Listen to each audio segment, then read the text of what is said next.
Hello and welcome back. I'm Arumba. Thank you for joining me. Let's play some more Portuguese Brazil in Europa, Universalis 4. We are way behind time on tech. We need more income and force limit and everything though, so we're going to turn on the development edict here again. We're then going to develop a little bit. Even if it's not the best click, I want to do at least one more development click in each of these provinces to get that devastation down to 0. So that in theory we can start building up our... we're going to go one click here, here, here, and here with Diplo points. Bringing the devastation down to a very, very low 000 and only 0.78. Which is great, because soon we're going to go up to +1 stab, and that means that we have literally no devastation left. I turned off the edict in the capital node. Capital node, though, we should have... It's so damn cheap, we should have some sort of edict on. Full expansionist and capital state means we paid nearly nothing for this zone. What is the best edict we could have on in our capital? Trade power, maybe? What is the trade power we have here? 1.4 and 2.5? That's not very much. Manpower, I suppose? Monthly autonomy doesn't really matter, right?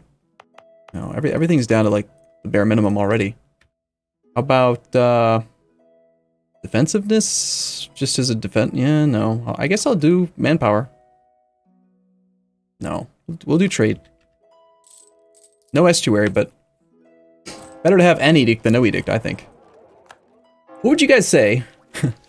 It's going to be a long, long time till I get to read the comments on this, but what would you guys say to, like, do it a 20-year session as Portuguese Brazil, just because, you know, it's so weak, and it would be fun to play them?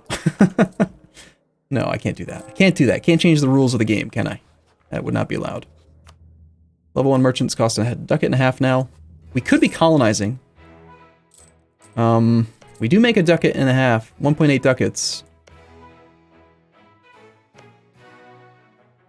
Are there any trade goods that would be any good? Tropical wood, tropical wood. 14% chance for gold over here. Now that's interesting. Gold is at the bottom there. Gold is at the very bottom there. You gotta get in a little bit, and then you got a good chance for gold. But that 14% gold chance, yeah, let's do it. Let's go for that gold. There's gold in them hills. And we need to get to 100 ducats somehow. Tupinamba is being occupied by Great Britain. Great Britain, do you want to be my friend, sir?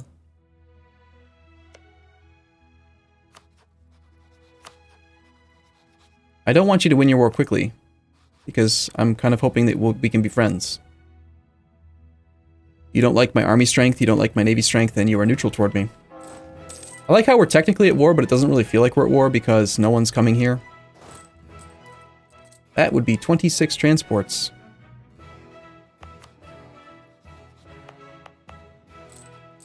Alright, unfortunately we can't actually save up money for more separatists if we have a colony.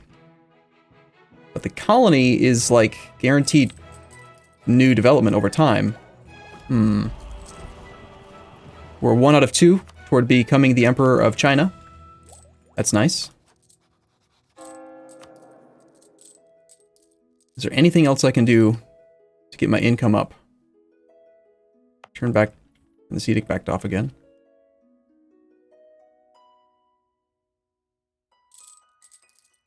We could take out loans, but that just seems like a recipe to me to get ourselves in another bankruptcy situation. And Brazil will not survive, I think, 2 bankruptcies. Probably. Come to think of it, that's another thing you can sink money into. That bankruptcy doesn't hurt. The fact that you can support rebels, the money would just disappear. So those rebels, like I said, they're just marching around, they're just playing cat and mouse, having that equal-sized army. If they succeeded and broke free, we would get that army, which would be awesome.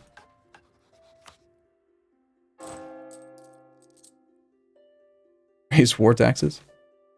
Duke's reputation was tarnished. Lose stab, lose 100 dip. Well, we generate more admin than we generate dip, but the monarch points are... the admin points are more valuable to me right now.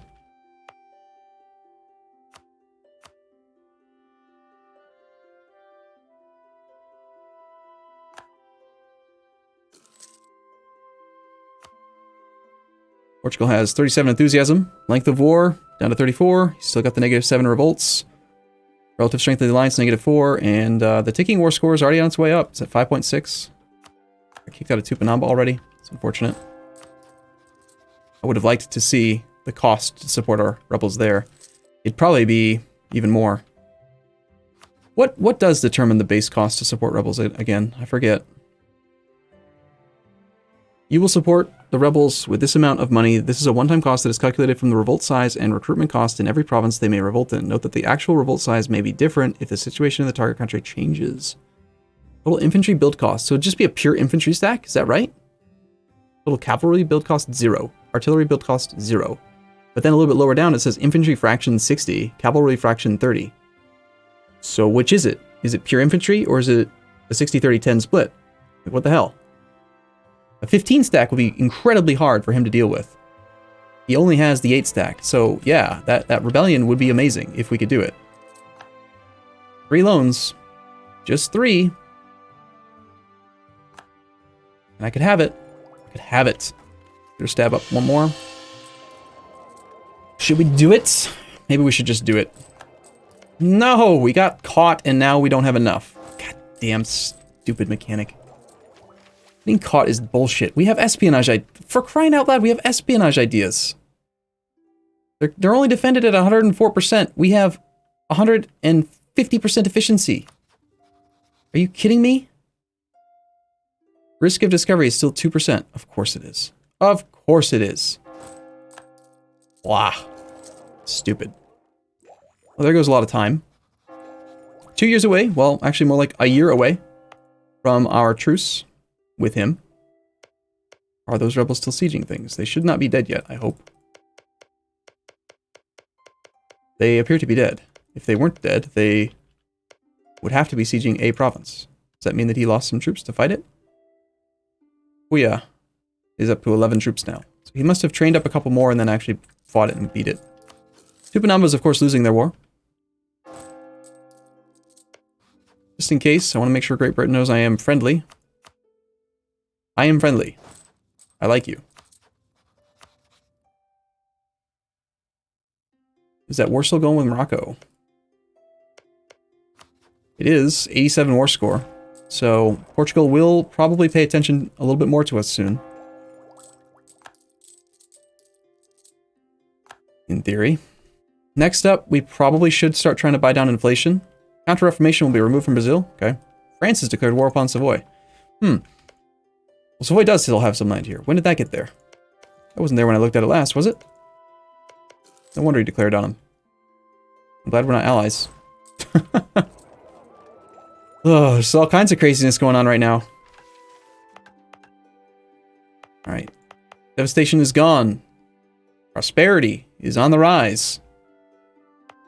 Edict is off, saving us a little bit of cash. Immoral prices. Burghers lose loyalty and gain influence. Or we can have 6 peasants rise up. Or we can lose 7 point some ducats. Come on, man. Why do you keep on doing this?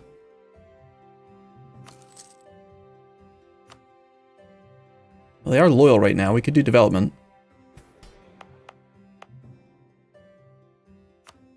What development would we do? Cheapest cost province to develop is still constantly this Maranhão.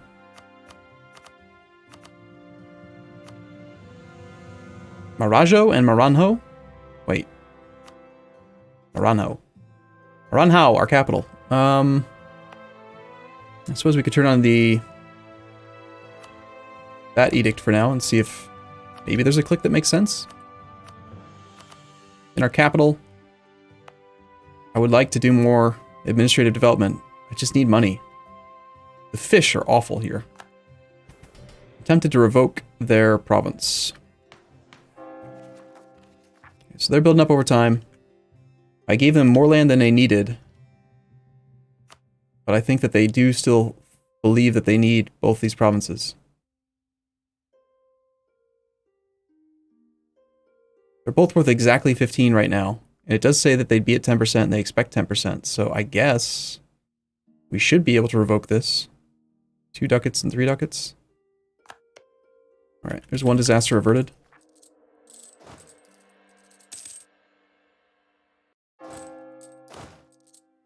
Morocco returns course to Castile. Suddenly Castile has land. Neat. Meanwhile, we're just sitting here trying to find gold in them hills. We got a colony at 205. Funge loses land to some guy. We're actually able to make some profit now with that other edict off. I'm going to hide my army over here, and we're going to go down to no maintenance for now. I want to see if we can actually get up to 100 ducats and support those rebels in theory someday. And we're going to keep on doing development here. I'd rather not do Diplo development on fish. I'd rather save the points for gold. Because we're totally going to find gold, right? 14% of the time, this was the right decision. Heck, I'd take coffee, sugar, tobacco, cocoa, gems, any of those. The only ones I wouldn't want are tropical wood and grain. Unfortunately, it is a 21% chance for tropical wood. So, that's that.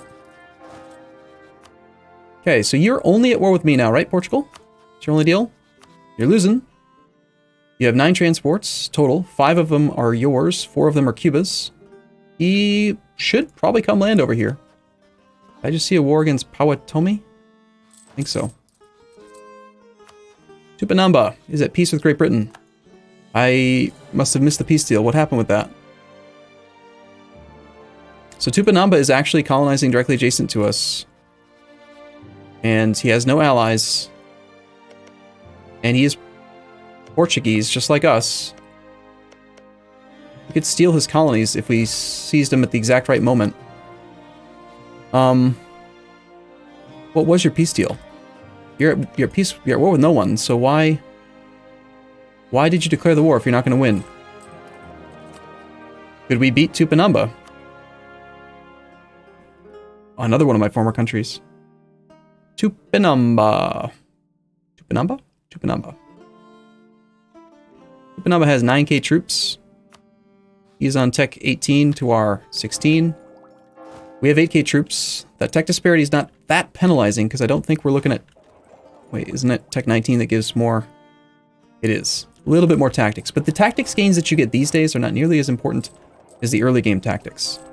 You know, going from military tech 3 and having 0.5 up to 0.75 is a 50% increase in tactics. Going from 2 to 2.25 is only a, 10% increase. Not as penalizing to be behind now as it is in the beginning of the game. Still, we need to become independent first, so if we could go ahead and, get this colony, which is actually paying 0.09 ducats in tax income now. Shame that it's only 3 development, though. I wonder if there's more gold in these hills. 14% chance for gold down there. Gold. Gold. Yeah, these inner provinces, that's where the gold's at. Gotta find some gold. We're trying to build up our spy network again. Our truce is up with these guys in August of 48. Institution embracement cost is 20 ducats. Tapuya has declared war on Tupinamba. They cite conquest. Awesome. My 2 only enemies. God damn it. My only enemies are fighting each other. Are you shitting me? We had 60 plus spy network against this guy, and we've just gotten caught twice and knocked down to 25. By the time I can spy on him again, it's going to be at 13. This is bullshit. Even with full espionage, we keep getting caught. I hate it. I hate that mechanic. God. Unfortunately, global trade is not going to spread inland, at all. So that will continue to be the cost. I guess I will just embrace the institution now. It does give us access to another merchant, which is fine. We will send that merchant somewhere. Starting next month. No, you can't have access. If anything, I'm going to wait until your colonies are at 950, and I'm going to move in there, spend some military points, and seize them for my own. Turn them into my own colonies, and then they will complete in 1 month, and I will get the core, and you will not, and then you just get to lose, basically. Chance of new heir plus 50%, or a noble of de Salandaha 534 with a weak claim becomes heir. A pretty good monarch. The weak claim is unfortunate, but I think... See, that's 9-3. It's 3 above average. I'm going to go for no weak heir right now, preferably. And I was still planning on sinking monarch points into strengthening government for the absolutism and just the general benefits that you get from high legitimacy.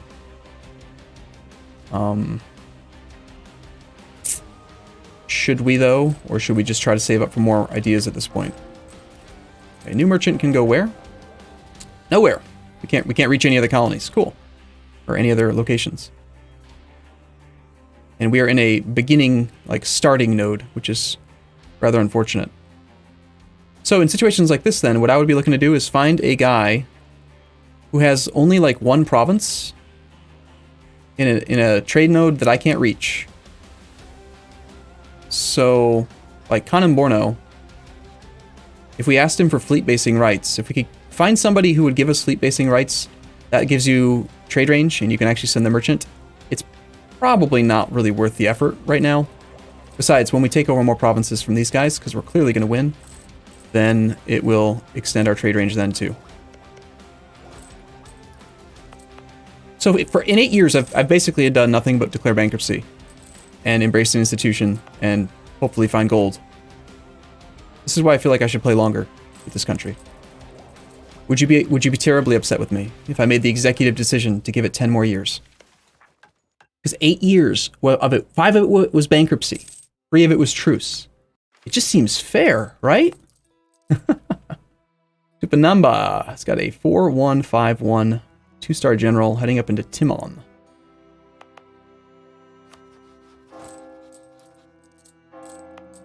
Alright, we're getting close to the point where we find out if we have gold or not. At 400 size colonies is when we start save scumming for gold mine to spawn, right?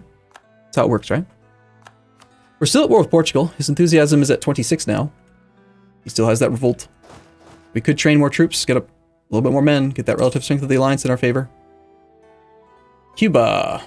Are you actually loyal? He is still loyal. Poor guy. Gonna be stuck being a colony forever. Unlike us, we're on the rise. We're gonna break out. Treaty of Tordesillas. Excuse me? Treaty of Tordesillas. I am the guy, though. Like, are you saying, does Savoyard, who has the Treaty of Tordesillas here?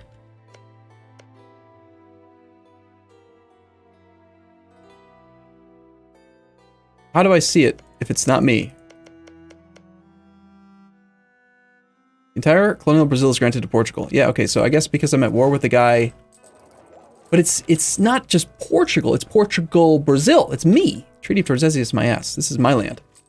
I want this land. Tapuya. He's on tech 19 now.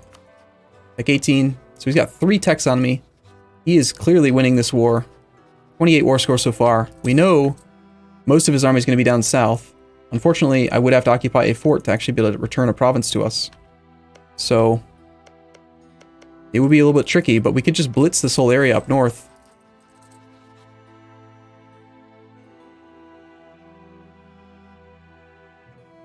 Take a look at this, see how his army's doing. Tapuya has 51% professionalism and 5 morale. Jeez. But only 11 troops.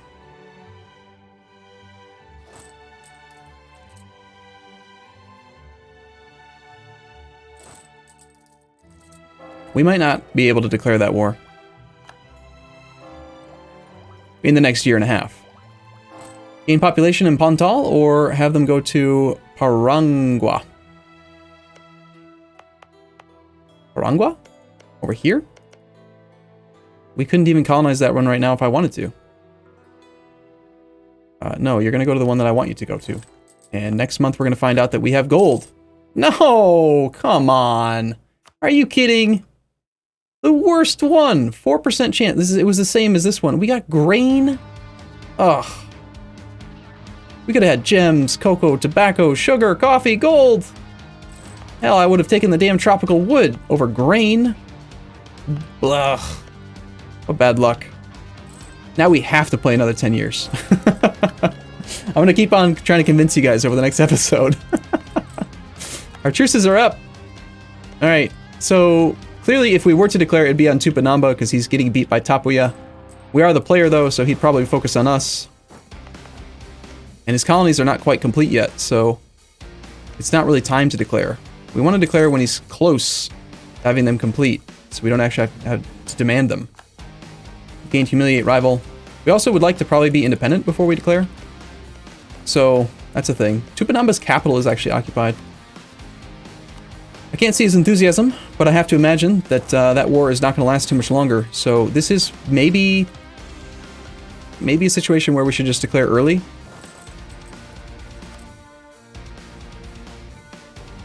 I'm not sure. For now, I'm going to take a break here. Let me know in the comments down below if you want another 10 years of Portuguese Brazil. Thanks for watching, everyone. I'll see you soon.